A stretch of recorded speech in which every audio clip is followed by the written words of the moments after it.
자, 인터럽트의 발생 원인으로, 자, 인터럽트는 예기치 못한 일에 대한 응급조치를 해주는 겁니다. 예기치 못한 일이 발생을 하면 운영체제가 서비스를 해주는 거예요. 야, 일하다가 보니까 문제가 생겼다. 뭐 시스템 자체에 문제가 있을 수 있지만 여러분이 잘못 짠 프로그램에 의해서 아저씨 뭔가 일하다 보니까 이거 안 되는 처리인데요. 예를 들어서 나누기 명령을 여러분들이 내렸는데 나누기를 하라고 해놓고 분모가 0인 값을 줬어요. 분모가 0이면 못 나누잖아요. 그때 컴퓨터가 아저씨 나누기 하라고 해놓고 분모를 0으로 주면 어떡합니까? 그래서 서비스를 줘요. 나누기 할 때는 0으로 주시면 안 됩니다. 라고 탁 메시지가 나와요. 그렇게 서비스 해주는 걸 인터럽트라고 그래요. 끼어드는 거죠. 서비스 해주려고요. 자, 그래서 인터럽트는 오퍼레이터가 강제로 그 인터럽트를 걸 수 있어요. 시비 거는 거야. 어이, 내가 너한테 좀 뭔가 좀 일 시키려고 한다. 그러니까 운영체제를 부르는 거예요. 그래서 운영체제를 부르는 걸 슈퍼바이저 콜이에요. 그것도 하나 인터럽트예요. 그런데요, 1번이 답인데, 부프로그램을 부르는 것은 예기치 못한 일을 하는 게 아니라 내가 하고 싶은 일을 별도로 작성해놓고 필요에 의해서 부른 거잖아요. 필요에 의해서 부른 거는 인터럽트가 아니죠. 내가 하는 일의 연장이잖아, 그냥. 그죠? 서비스 받는 게 아니잖아. 그러니까 인터럽트가 발생을 하면 하는 프로그램이 서비스 프로그램이에요. 근데 부프로그램은 서브 프로그램이에요. 서브 프로그램은 내가 원할 때 하려고 하는 일이에요. 그건 인터럽트가 아닙니다. 이해하셔요? 아, 부프로그램을 호출은 내가 원해서 부른 거잖아. 내가 원해서 부른 거를, 그건 인터럽트가 아니라니까. 예기치 못한 일에 의해서 호출되는 게 인터럽트예요. 내가 원해서 부르는 거는 뭐예요? 아니에요. 물론 이제 오퍼레이터는 원래 부를 일이 없어요. 특정한 걸 부르는 거잖아. 운영체제를 호출하는 거예요. 마치 여러분들이 뭐 식당에 가서 머리카락 갖다 먹다가 주방장 나오라 그래. 원래 주인 아저씨 부를 일이 없잖아요, 원래. 근데 문제가 생기면 주방장 부를 수도 있잖아. 그죠? 그럴 때가 이제 오퍼레이터하고 동작을 하기 위해서 인터럽트를 걸 수 있어요. 특별한 경우죠, 이제. 저걸 걸게 해놔야겠죠. 그래야 시스템을 원활하게 잘 돌아가게 운영할 수 있을까요? 불법적인 명령, 그 다음에 자료 전달 과정에서 오류가 발생, 이런 데 인터럽트가 발생을 해요. 부프로그램은 내가 원해서 찾아가는 겁니다. 그래서 1번이 정답, 가가 정답이 되겠고요. 하드와이어드가 뭐예요? 하드웨어 방식이에요. 마이크로 프로그램 방식이 뭐예요? 펌웨어 방식이에요. 펌웨어. 자, 구현하기는 하드웨어 방식이 어렵죠. 순수하게 하드웨어로 구현해야 되니까. 근데 마이크로 프로그램 방식은 뭐예요? 롬에다가 박는 거잖아. 그죠? 대신 하드와이어드가 뭐가 좋아요? 속도는 빠르다 이거야. 순수한 하드웨어로 일하니까. 그죠? 그러니까 이거는 뭐 결론이 난 거예요. 하드와이어드가 뭐가 좋으냐? 무조건 속도가 빠르다 이거야. 결과가 빨리 나오기 위해서 하드웨어적인 방식으로 운영한 거예요. 결과가 빨리 나오게 하기 위해서. 근데 롬 방식은 뭐냐? 느리긴 하지만, 하드웨어보다 느리긴 하지만 융통성이 있다 이거야. 수많은 기능을 발휘할 수 있다 이거야. 그러려고 한 게 롬 방식이에요. 롬, 펌웨어 방식. 근데 하드웨어는 뭐예요? 그렇게 많이 사용되어지는 기능이 아니라면 하드웨어로 디자인하자 이거예요. 왜? 빠르거든 그러면. 자, 그래서 컴퓨터의 속도가 형성된다 그런 얘기예요. 일단 딱 보면 답이 나와요. 그냥 속도가 빠르다 이거야. 이해돼요? 다른 거는 단점에 오히려 변경하기가 쉽다 아니죠. 펌웨어가 변경하기 롬칩을 바꿔버리면 되니까. 근데 하드는 보드 자체에 있는 부품을 다 뜯어서 마더보드를 뜯어 고쳐야 돼. 그거 어떻게 뜯어 고쳐요? 그죠? 그래서 어려워요. 순수한 하드웨어는. 자, 1번이 정답이 되겠고요. 가가 정답이 되겠죠. 자, 디스크 헤드에 가까울수록 이거는 했었죠. 윈체스터 디스크다 그런 얘기죠. 그래서 이렇게 포장을 딱 했습니다. 하드 디스크를 보면 이렇게 그러니까 플라피는 겉으로 보였잖아요. 그죠? 겉으로 까발려서 보였단 말이야. 그러니까 헤드가 지나가야 되니까. 그러니까 먼지가 들어가고 뭐가 이물질이 들어가면 그냥 푹푹 긁어버린다고. 근데 하드 디스크는 밀폐를 시켰잖아요. 하드로 되어 있는 거는 공중에 떠 있는 건 없잖아요. 그죠? 근데 이제 CD나 DVD는 그 자화가 아니라, 자화시키는 게 아니라 빛을 이용, 레이저를 이용하기 때문에 긁혀도 상관없어요. CD하고 DVD는. 근데 하드디스크는 그 헤드하고 자화의 성질을 띠고 있는 판하고 가까이에 닿아야만이 아주 미세한 간격을 유지해야 자화가 돼요. 근데 그 유지를 하기 위해서는 깨끗이 청결해야 되는데 먼지 하나만 기어 들어가도 뭐예요? 그냥 푹푹 긁어버린다는 얘기야. 그걸 밀폐를 시켜놓은 거예요. 그러니까 밀폐 형태로 되어 있는 하드, 윈체스터 디스크라고 해요. 자, 이거는 이제 사람 만든 이름인 것 같아요. 그러니까. 그래서 정답은 가가 됐고요. 자, 제로 주소 프로그램이다. 자, 그래서 결과가 얼마냐? 결과라는 말이 안 나오네.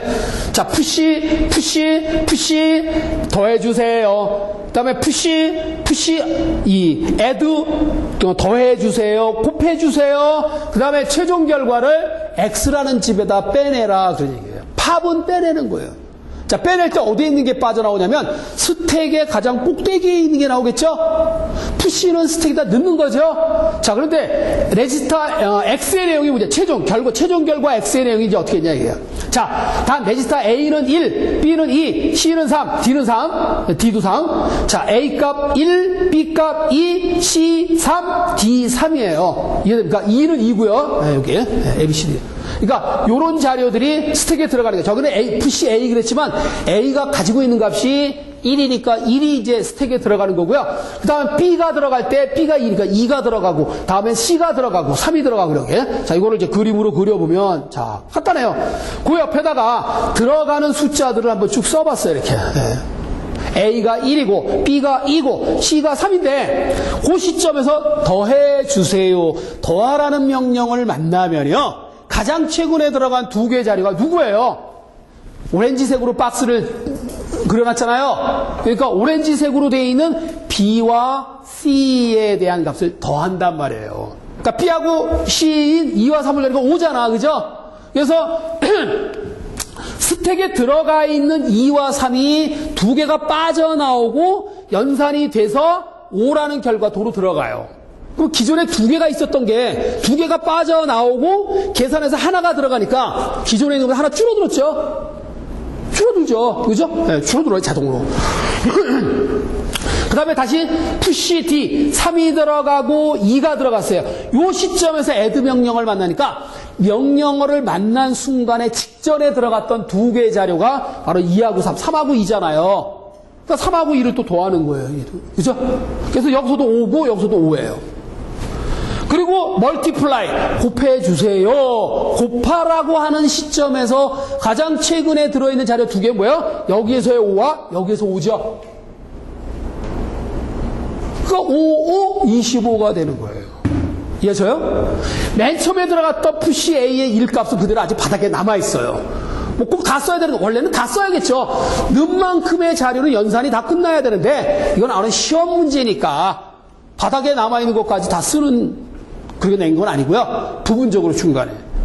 그러니까 자료가 여기 아마 연산이 한 번 더 나와야 돼요. 왜? 그래야 스택에 들어간 모든 자료가 연산에 다 참여를 한 거잖아요. 이거는 어디까지 시험이니까 약간 트릭을 쓴 거죠. 그러니까 처음에 들어갔던 푸시 A의 값 1은 그대로 바닥에 남아있어요. 그 1 고에 25가 남아있는 거죠. 5, 25니까 그게 나오는 거예요. 팝 X. 야, 그 스택의 꼭대기에 있는 25가 나와라. X네 집에다 갖다 집어넣어라. 그래서 25라는 결과가 X네 집에 빠져나오게 되는 거예요. 이해하셔요? 아, 선생님, 이 푸시 1, A 값 1은 어떻게 된 겁니까? 그냥 쓰레기예요, 그냥. 안 써먹었으니까, 그냥. 이해되죠? 네, 이걸 이제 의심하지 마시고요. 자, 그래서 세 번째 25가 정답이 돼. 25. 세 번째 25가 정답이 되겠고요. 이렇게 그냥 이걸 그림 그리지 마시고요. 연산자를 만난 시점에서 바로 직전에 있는 두 개의 자료가 연산한다. 이렇게 생각하시면 돼요. 이해됩니까? 네, 그렇게. 이 스택에 들어가 있는 거는 바로 그렇게 계산한다. 이거죠. 자, 다음 명령어 시에 대한 설명이 옳지 않은 것은, 자, 명령어. 3 주소라는 게 뭐예요? 오퍼런드가 3개다 이거야. 그 왜 3개일까요? 일반적으로 대부분의 명령어들은 자료가 2개 필요하잖아요. 근데 왜 하나 더 썼어요? 요 자료들이 연산하고 난 결과값이 들어가는 방을 설정해 준 거죠? 원본이 안 깨지게 하려고. 그게 3어드레스의 특징이에요. 주소를 3개 쓴 이유는 원본이 안 깨진다. 물론 그 하나의 명령어의 길이가 길어지죠. 주소를 3개 써야 되니까. 자, 1번 보기 맞네요. 3 주소 명령어 형식은 3개의 자료 필드를 갖고 있다. 맞죠? 자료 필드가 3개잖아요. 그 다음에 2주소 명령어 형식에서는 연산 후에도 원래 입력 자료가 항상 보존된다. 틀렸죠? 2주소는 원본이 깨져요. 그죠? 그래서 나온 게 3어드레스예요. 2어드레스 방식이 원본이 깨지기 때문에 나온 구조가 3어드레스예요. 이해하셔요? 물론 원본이 깨지는 2어드레스라 하더라도 뭐 깨지니까 문제가 생기 그건 아니에요. 깨지기 전에 대피하면 되잖아. 그죠? 한 줄의 명령어를 더 쓰시면 돼요. 연산하기 직전에 그 깨지려고 하는 위치의 방해 내용을 어딘가에다가 보관하면 돼. 대피시키면 되잖아요. 근데 그런 과정 없이 다이렉트로 한 방에 되는 게 3어드레스잖아요. 그죠? 그러니까 결국 똑같아요. 안 되는 거 없어요. 다 돼요. 2어드레스로 쓰던 3어드레스로 쓰던 1어드레스로 쓰던 우리가 원하는 결과는 제대로 다 나와요. 그러니까 표현 방식이 이제 그렇게 종류가 다양하게 있다라는 얘기죠. 그러니까 이번에 어쨌든 답이고 옳지 않은 거니까. 3번 보기를 보면 아주 많이 나온 문제죠. 계속 아마 매마다 나온 게 누산기. 1어드레스에서 꼭 필요한 게 누산기죠. 왜냐하면 모든 일반 연산은 2개 자료가 필요한데 하나밖에 안 썼기 때문에 나머지 하나는 디폴트 생략했다 이거야. 그 생략된 놈이 누구냐? 누산기다 이거예요. 그러니까 1어드레스 방식에서 하나가 생략된 그 놈이 누구냐? 바로 어큐뮬레이터, 누산기다 그러지. 누산기와 항상 대상으로 해서 자료를 처리하는 게 1어드레스 방식이다 그러지요. 그래서 3번도 맞고 4번은 제로어드레스에서는 뭘 쓴다고 그랬어요? 스택을 이용해서 처리한다고 그랬죠? 처리되어져야 할 자료를 미리미리 스택에다 넣는 거예요. 넣어놓고 하니까 뭐예요? 더해봐 임마, 곱해봐 임마, 그럼 알아서 내가 처리할 대상의 데이터를 알아서 찾아오기 때문에 명시할 필요가 없다 이거죠. 자, 그 개념이에요. 자, 어쨌든 딱 걸린 답이네요. 두 번째, 보존된다. 이게 틀렸잖아. 보존 안 됩니다. 2어드레스는. 자, 그래서 두 번째가 정답이 되겠고요. 자, 11번. CPU가 입출력 장치에 접근하는 방식으로 설명한 틀린 것은 자, 주변 장치하고 CPU 사이에 자, 어쨌든 CPU는 가장 핵심 부품이에요. 그러니까 입출력도 누가 담당? CPU가 담당해요. 어이, 들어와봐. 이거 내쫓아. 그런데 그 컴퓨터 CPU와 관계없이 I/O가 일어나는 방법이 DMA하고 채널이잖아요. 그거 빼놓고는 뭐냐? 다 CPU의 통제를 받아가면서 I/O가 일어나는 거야. 이해하셔요? 그래서 어쨌든 입출력 방법이 두 가지가 있어. 크게 나누면 CPU를 경유하느냐, 즉 CPU의 통제를 받아서 I/O가 일어나느냐, CPU의 통제 없이 순수하게 독립적으로 I/O가 일어나냐. 그 방법 두 개예요. 당연히 CPU의 통제를 안 받고 I/O 하는 게 좋죠. 당연히 좋아요. 자, 근데 여기서 물어본 거는 CPU에 의해서 I/O가 일어나는 걸 물어본 거야. CPU가 나와 있잖아. 그죠? CPU가 입출력 장치에 접근하는 방식으로 설명으로 틀린 것은 그러니요. CPU가 입출력 장치를 메모리 일부로 취급하여 접근하는 방식을 메모리 맵IO다 했죠? 그러니까 전용 공간이에요.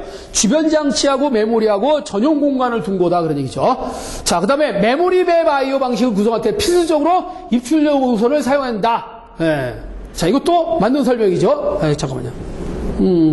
아니다. 이거 안 되네. 1번이 답이네요. 틀린 거 찾으라고 했으니까. 이거는 메모리 맵 I/O가 아니라 I/O 맵 I/O죠. I/O 맵 I/O다 그런 얘기죠. 자, 그 다음에 우리가 세 번째 보면 8080이나 CPU의 모델인데 G80 이게 8비트예요. 8비트 CPU는 뭐 당연히 I/O 맵 I/O를 일반적으로 사용하죠. 왜냐면 이 메모리 용량이 적기 때문에요. 그걸 누구한테 주냐 이거야. 8비트 컴퓨터의 메모리가 얼마냐? 64KB예요. 근데 주변 장치가 되게 많은데 그 수많은 주변 장치인데 누구한테 전용? 야, 요 땅은 네 땅이야. 코딱지만큼밖에 못 주잖아요, 그죠? 그러니까 8비트 시절에는 메모리가 전용 영역이 아니라 다 뭐예요? 공유 영역이다 그러니. 공유 영역의 개념으로 I/O 맵 I/O죠. 8비트는 그렇죠. 그래서 3번도 맞고 그렇죠. 틀린 거 찾으라고 그랬으니까요. I/O 맵 I/O는 별도의 입출력 명령어 사용. 그렇죠. I/O 맵이라는 것은 왜냐하면 주변 장치하고 메모리하고 독립이에요. 그러니까 어드레스가 있어야 돼요. 니네 집 주소가 어떻게 되느냐? 맵이 돼 있어야 돼요. 그래서 컨트롤러가 있습니다. 니네 집 주소가 몇 번지냐? 그래서 우리가 운영체제, 즉 컴퓨터를 처음에 키면은요, 주변 장치가 이렇게 연결돼 있잖아요. 그러면 데몬이라는 놈이 한번 휙 돌아요. 어떤 새끼가 주변 장치하고 연결됐나? 그러니까 그러니까 주변 장치가 연결이 된 게 누군지를 확인하려면 각각의 주변 장치마다 고유 어드레스가 있어야겠죠.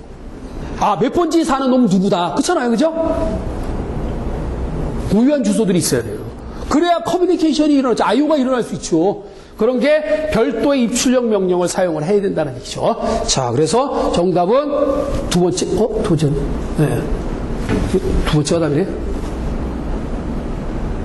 아, 좀 전에 잘못했다. 이게 메모리 맵. 그러니까 이 입출력 요구선이라는 것이 바로 IO 맵이죠.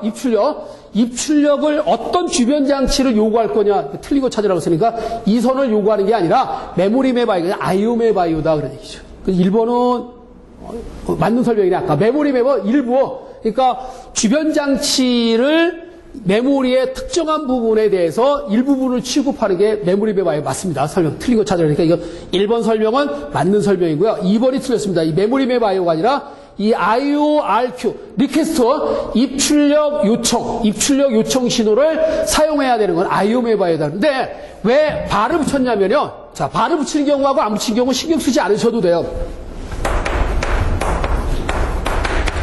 자, 발을 붙인 건 뭐냐면 네거티브다 그런 얘기예요.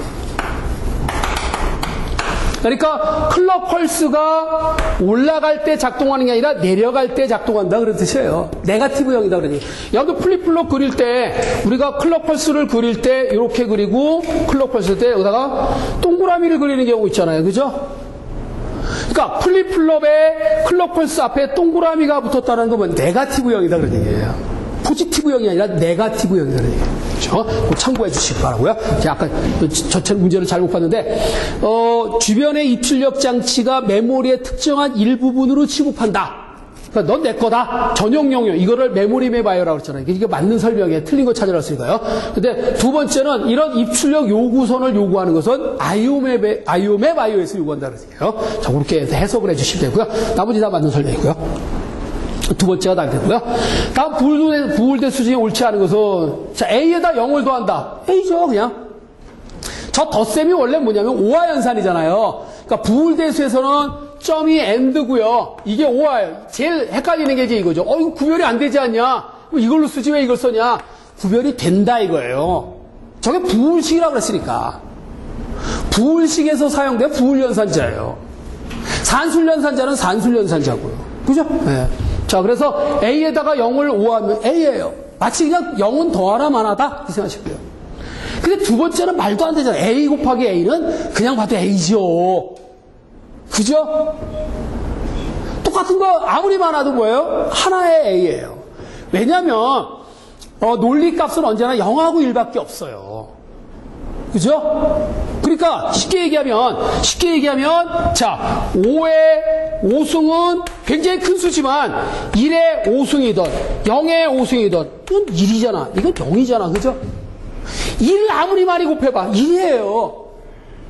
0을 아무리 많이 해봐. 0이잖아. 그죠? 그러니까 논리값은 0하고 1만 존재하기 때문에 그래요. 그러니까 이 논리에서는 이거를 삭제할 수 있다. 근데 십진수에서는 아니잖아요. 그죠? 달라지죠. 같이. 그죠? 네. 그래서 2번이 당연히 A이고요. 3번은 A에다 A바를 곱하면 당연히 베타적이니까 제로죠. 하나가 0이면 하나가 1이고 1이면 0이고 그렇잖아요. 0이 하나라도 들어있는 걸 곱하면 0이죠. 그 다음에 1이 하나라도 존재한 걸 5하면 1이죠. 분명히 둘 중에 하나는 1일 거 아니에요. 그죠?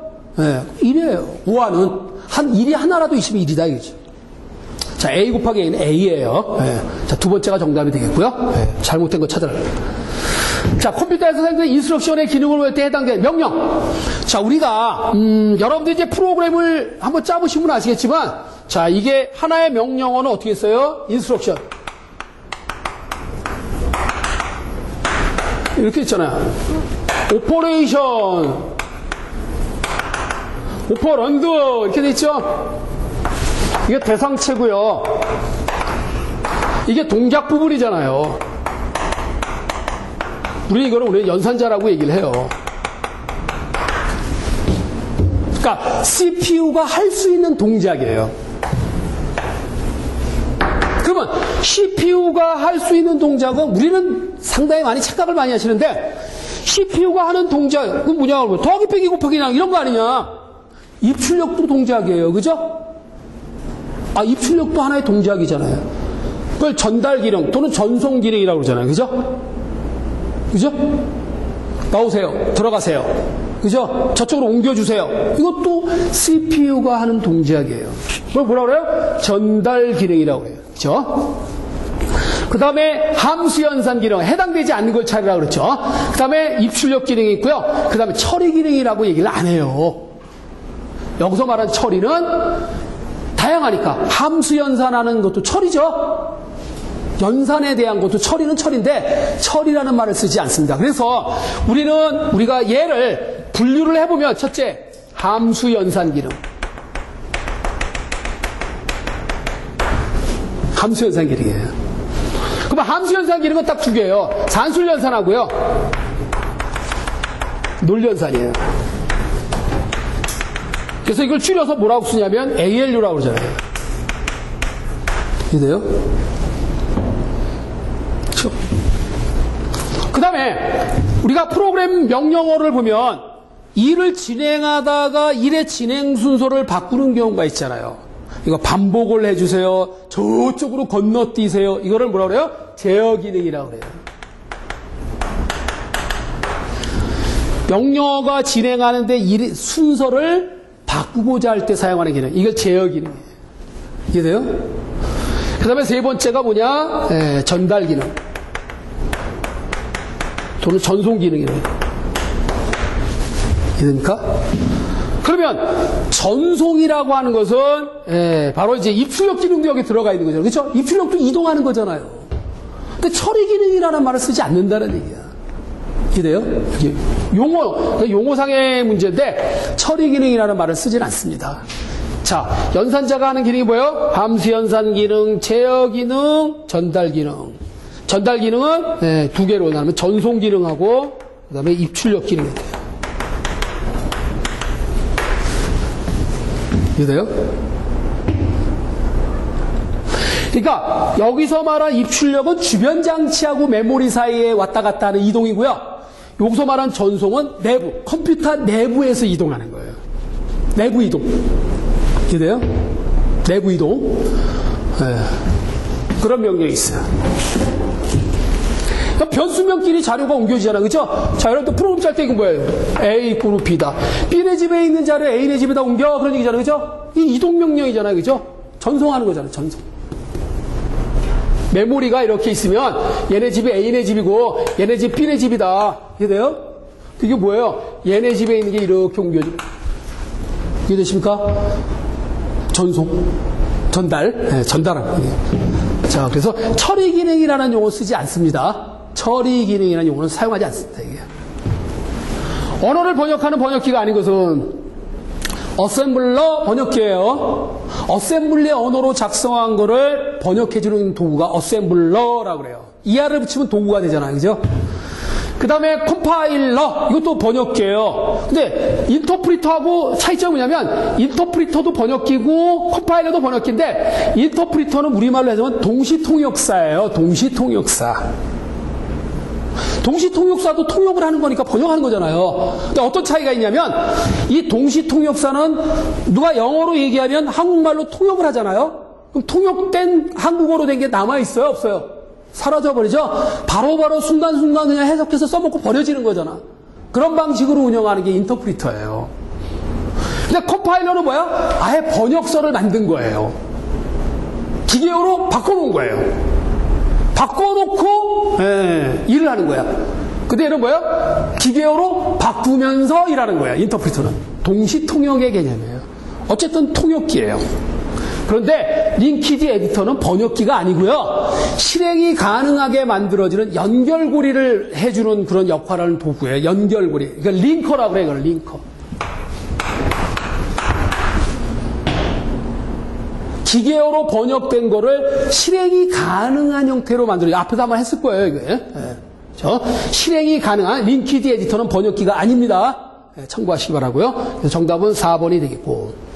중앙 처리, CPU 안에 있는 게 바로 뭐냐? 그런 얘기예요. CPU 처리 장치의 구성이 아닌 것은 너무나 당연하네요. 자, 아까 우리가 흔히 말하는 컴퓨터 본체를 보면, 자, 이게 컴퓨터 본체입니다. 본체 안에 보면은 두 개를 일단 잘라요. 메모리와, 그다음 뭐예요? 네, CPU가 있습니다. 그죠? 근데 CPU를 보면, CPU가 또 뭐예요? 두 개로 잘라요. 연산장치하고 제어장치로 돼 있어요. 얘가 왜 필요할까요? 얘는 도구예요. 연산은 말 그대로 연산을 위한 도구잖아요. 근데 이 메모리 안에는 뭐가 되냐면 여러분이 작성한 프로그램이 들어있잖아. 근데 그 일을 순서대로 일해야 되잖아. 순서대로 일을 할 수 있는 도와주는 역할을 담당하는 게 제어예요. 제어장치. 그래서 제어장치와 연산장치를 합쳐서 CPU다. 그런 얘기예요. 이해하십니까? 네. 자, 그래서 제어장치, 논리연산장치. 당연히 이 안에 뭐가 있나요? 레지스터도 있겠죠. 레지스터는 잠시 거쳐가기 위한 메모리예요. 일시적인 기억장치다. 일시적. 레지스터라는 말이.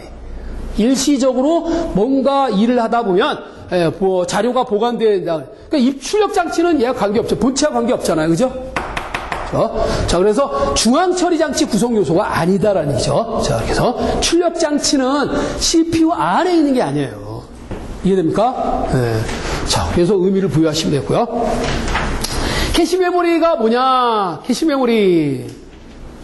자, 주격장치와 그러니까 이제 우리가 흔히 말하는 메모리는 뭐예요? 주격장치가 있습니다. 그 다음에 레벨로 따지면 그 밑에 뭐가 있어요? 캐시 기억장치가 있다. 이게 캐시 기억장치. 이해돼요? 근데 캐시 기억장치가 이 두 가지 부류가 있는데 이게 L1이고 L2예요.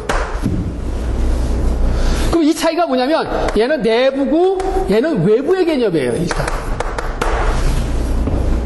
이해되시죠? 그래서 내부와 외부의 차이점은 뭐냐면 CPU 안에다가 넣어놓으면 내부 캐시 기억장치고요. CPU 바깥에다가 놓으면 외부 캐시예요. 그 차이밖에 없어요. 당연히 내부가 좋죠. 빠르고. 그래서 이 캐시를 두면은 뭐가 좋냐? 주격장치에서 직접 불러다 하는 것보다 내가 원하는 일을 일로 불러다가 여기서 처리하는 게 이게 빨라요. 마치 뭐하고 똑같냐? 뷔페 식당에 가셔서 젓가락 들고 먹고 싶은 거 하나씩 갖다 먹는 것보다 접시에다가 내가 당장 먹어야 될 걸 담아서 가져서 먹죠? 그 뷔페 식당의 접시와 같은 역할을 담당하는 게 캐시 메모리예요. 당장 먹어야 할 음식을 담아서 와서 먹는 거예요, 식당에. 만약에 뷔페 식당에서 접시가 없다면 어떻게 돼? 젓가락 들고 하나씩 갖다 먹어야겠죠? 뭐 젓가락에 10개는 꽂을 수는 없잖아요. 근데 거기서 먹을 수는 없어. 와서 반드시 식탁에 와서 먹어야 되니까. 그러니까 20개를 먹는다 그러면 20개 왔다 갔다 해야 된단 말이야. 짜증나죠? 내가 먹어야 될 걸 뭐야? 접시에다가 딱 감아서 와서 먹고 그 자리에서 계속 먹으면 되잖아요. 그죠? 뷔페 식당의 접시와 같은 역할을 담당하는 뭐예요? 캐시 메모리. 그렇죠. 네. 자, 그래서 용도가 뭐냐? 속도 차이를 줄이자라는 얘기죠. 느린 걸 빠르게 하기 위한 거예요. 캐시 메모리가. 그렇죠? 자, 그래서 중앙처리장치와 주격장치 사이의 속도 차이를 해결하기 위한 거다. 맞네요. CPU와 메모리 사이의 속도 차. CPU와 메모리 사이의 속도 차를 줄이게 한 거다. 그러지. 보조기억장치하고는 아니에요. 보조기억장치하고 속도 차이를 줄이는 건 버퍼라고 그래. 버퍼 들어보셨죠? 버퍼예요. 버퍼를 통해서 나가고 들어가는 건 왜? 그게 빠르기 때문에. 근데 캐시 메모리를 통해서 나가고 들어가는 거 아니에요. 버퍼. 주격장치와 연산장치 사이의 속도 향상을 위한 게 캐시 메모리예요. 그 위치가, 캐시 메모리가 어디에 있는지 위치가 중요해요. 어디 있어요? CPU와 주격장치 사이에 있어요. 캐시 메모리는. 1번이 정답이죠? 자, 이거는 입출력이라는 말이 들어있으면 틀렸어. 그 보조기억장치라는 말도 틀린 거예요. 어쨌든. 캐시 메모리는 어디에 있다? 주기억장치와 CPU 사이에 있다. 그 맞는 건 1번밖에 없죠. 1번, 가번. 주소 지정 방식에 대한 설명으로 틀린 것은, 자, 레지스터 모드로 레지스터 내에 자료가 들어있다. 그런 뜻이에요. 자, 그 다음에 이미디어트 어드레스 모드로 명령어의 주소 부분이 그대로 유효 주소다. 자, 이거는 좀 이제 이거를 잘못 해석할 수도 물론 있어요. 일단 전체를 다 읽어봐야 돼, 이런 경우는. 이 이미디어트라는 게 즉석 데이터잖아요. 근데 원래 즉석 데이터라면 명령어의 주소 부분이 자료다 이거죠, 원래. 주소가 아니잖아요. 즉석 데이터는 그 명령어 자체가 가지고 있는 게 주소가 아니라 자료다. 그 명령어가 수행할 대상이다라는 얘기예요. 그걸 즉석 데이터라고 그러거든요. 그러니까 저는 여러분들이 오해할 소지가 있는 게 이걸 자꾸 그대로 유효 주소다 그러니까 이게 즉석 주소구나 뭐 이렇게 생각하시는 분들이 많아요. 즉석 주소는 주소가 아니라 데이터예요. 자료에 대해요. 네, 그렇게 오해할 수도 있어요. 자, 상대 주소는 뭐라고 했어요? 프로그램 카운터와 더해져서 만든 주소죠? 이게 상대 주소예요. 인덱스는 인덱스 데이터가 가지고 있는 주소와 더해져서 만드는 거예요. 그러니까 인덱스가 가지고 있는 것도 주소예요. 그러니까 연산에 의해서 만들어지는 주소죠. 그러니까 맞는 설명인데 이게 지금 이제, 그러면 유력하게, 즉석 데이터라는 것은 명령어 자체가 가지고 있는 게 대상체, 자료다 그랬더니 주소가 아니에요. 이해되시죠? 2번이 잘못된 거죠. 네, 즉석 데이터가 직접 주소에 적어요. 한 번만에 찾아갈 수 있는 주소를 직접 주소라고 해요. 직접 주소. 계산에, 이 3, 4번은 세 번째 안에들은 계산에 의한 주소예요. 참고하시고요. 정답은 두 번째가 답이 된 거예요. 자, 자료를 추출하고 그에 의한 보고서를 작성하는 데 사용하는 가장 적합한 프로그램. 이거는 좀 치사한 문제이긴 한데, 이 보고서 작성에 간단하게 사용할 수 있는, 이건 이제 나온 지가 얼마 안 됐어요. 지금 아마 전산과 학생들이 많이들 배우고 계셔요. 바로 세 번째, 펄이라는 언어가 있습니다. C 언어하고 유사해요. C 언어하고 유사한데 보고서 작성을 할 때 아주 편리하게 작성할 수 있는 그런 특징을 가진 언어예요. C 언어는 제어 쪽에 관련된 언어지만 펄은 이렇게 보고서, 자료를 추출하고 그에 맞는 보고서 작성을 할 때 좋은 언어다 그래요. 원래 옛날에 보고서 작성용 언어가 있었어요. RPG라고. 레포트 프로그래밍 제너레이터다. 레포트. 이 레포트용 언어가 있었는데 아마 요거를 좀 개조한 것 같아요. 펄이라고. 펄이 진주라는 뜻인 거 알고 있는데 어쨌든 굉장히 그 C 언어에 유사하게 생겼으면서 바로 보고서 작성이 좋은 언어다 이렇게 생각을 했어요. 펄이 이 practical extraction and report language, 그러니까 추출한다 이거예요. 그걸 그대로 해석하면 PERL인데 뭐 단어 자체는 이제 진주라는 뜻도 있지만 약자로 했습니다. 그래서 약자를 보면 실용적인 데이터 추출 및 레포트 랭귀지, 보고서 작성 언어다 그러니. 그러니까 그 약자 안에 문제에서 요구하는 의미가 다 들어있잖아요. 그죠? 네. 실용적인 데이터 추출. 익스트랙션이 추출이라는 뜻이에요. 추출. 그리고 레포트가 보고서라는 뜻이니까요. 그래서 펄이라는 언어는 바로 이와 같이 practical extraction and report language라 그러니 보통 미국 사람들이 이렇게 약자를 만들 때 약자가 또 어떤 뜻을 갖기도 하잖아요, 그냥. 그죠? 원래 약자인데 그러니까 베이직이라는 언어도 원래 베이직 그러면 기본적인, 기초적인, 원래 그게 아니잖아요, 그죠? 비기너스, 올, 퍼포스 뭐 이렇게 해서 약자로 만든 거예요. 만들다 보니까 베이직이라는 그런 영어 단어의 의미하고 똑같아진 거죠.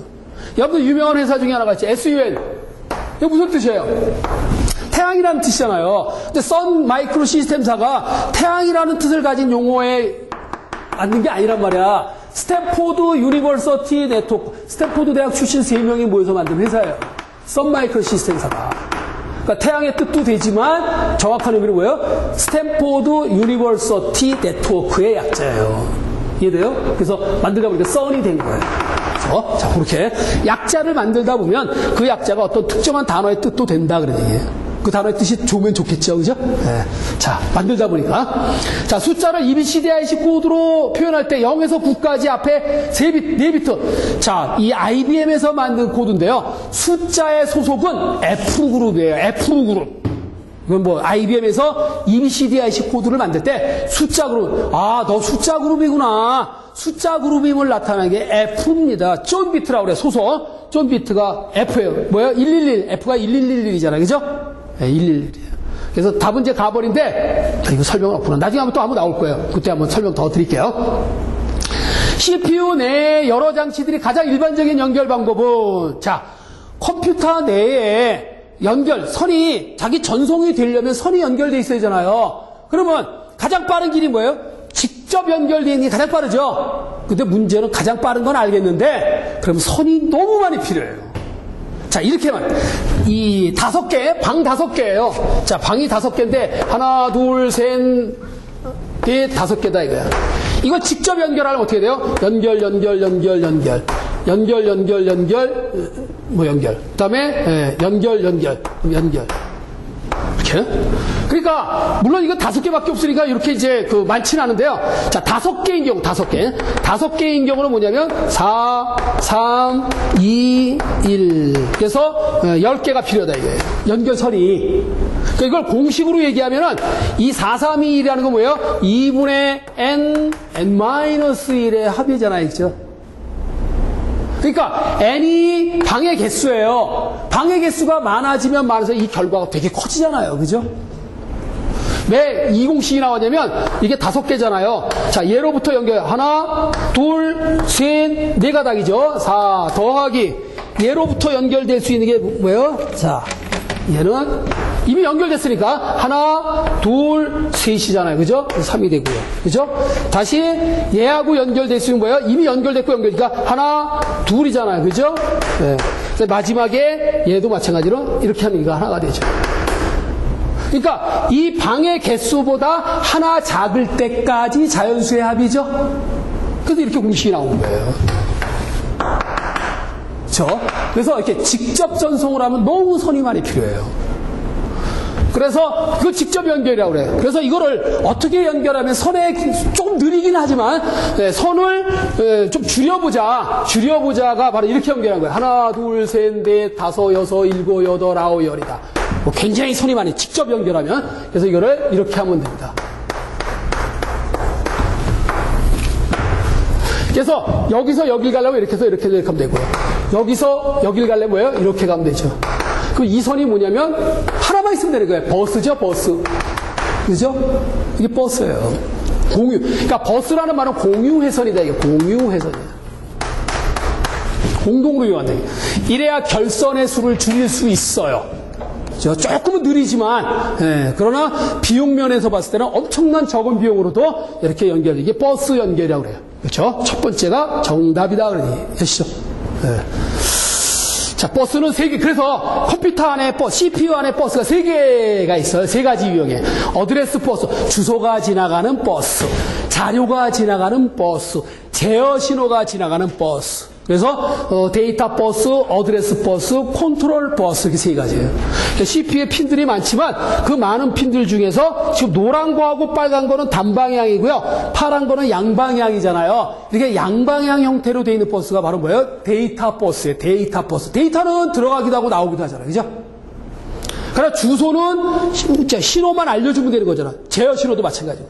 그러니까 단방향이에요. 그러니까 제어 신호하고 주소 신호는 단방향이고 데이터 버스는 양방향 버스로 되어 있습니다. 이해하시죠? 실제로 제어 핀이 많아요. 그러니까 요즘에 여러분들 CPU, 요즘 최근에 나온 CPU들은 핀이 몇 개예요? 400~500개가 넘어요. 그죠? 여러분들 CPU 핀 봤어요? 네. 자, 이렇게 되어 있는데 이걸 크게 할 수가 없어요. 왜? 이걸 크게 하면 성능이 떨어지거든요. 거리가 길어지면 느리잖아요. 그죠? 거리가 길면. 네. 그래서 핀이 그냥 뭐 장난이 아니죠. 엄청나게 많습니다. 이 사방으로. 한 400~500개 돼요. 그래서 제어 신호의 개념이 굉장히 중요합니다. 그래서 이제 스펙을 봐야 됩니다. 이게 데이터북을 보면 각각의 핀에 대한 기능이 몇 번 핀이 뭐 하는 거고 몇 번 핀이 뭐 하는 거고 데이터 핀은 이제 한꺼번에 64비트가 지나니까 데이터는 64개의 핀이 있겠죠. 데이터가 한 번에 지나가는 게 64비트 CPU라면 그죠? 그 다음에 주소핀은 뭐예요?